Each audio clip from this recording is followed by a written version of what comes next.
Áudio resumo, capítulo 16, livro Brasil, Coração do Mundo, Pátria do Evangelho, psicografado por Chico, através do Espírito Humberto de Campos. Nome do capítulo, Dom João VI no Brasil. Relata nosso querido Humberto de Campos que nestes tempos, ou seja, por volta de 1800, Tiradentes, já no plano espiritual, se unia às equipes orientadas por Ismael e Eliu, as quais, em duas frentes de trabalho, avançavam com o objetivo de inspirar e harmonizar os pensamentos e ações dos homens no Brasil e em Portugal. Informava Ismael aos companheiros celestes que novos tempos estavam para surgir nessa nova terra do Cruzeiro, que revelaria de nosso Mestre Jesus os ensinamentos transplantados da Palestina para o Brasil.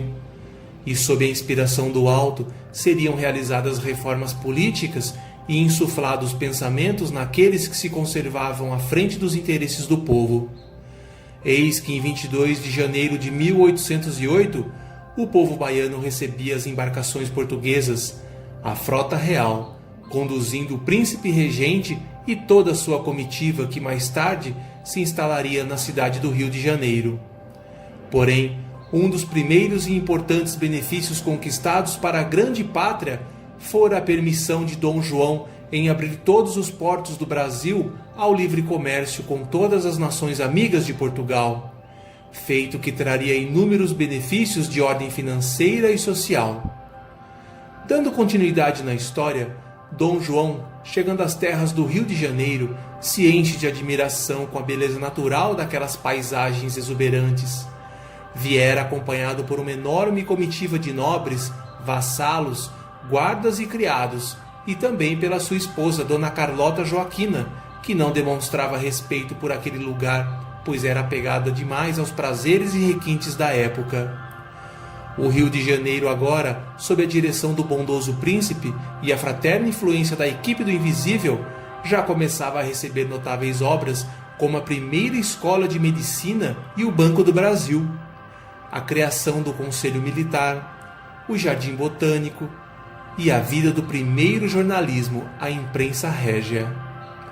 Entidades benevolentes e sábias, sob a direção de Ismael, espalhavam claridades em todos os espíritos e as grandes realizações do progresso brasileiro se avolumavam em toda parte nas mais elevadas demonstrações evolutivas.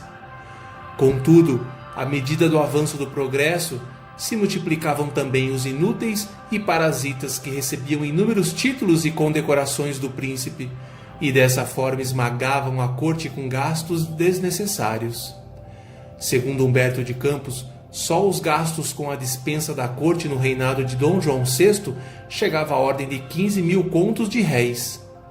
O termo réis, naquela época, era o plural de real, e o termo conto indicava 1 milhão de reais ou 1 milhão de réis naqueles tempos. Através de um cálculo básico, nós conseguimos imaginar o quanto se gastava em alimentação, festas e eventos mantidos pelo reino para sustentar aqueles que viviam à base da exploração e da preguiça.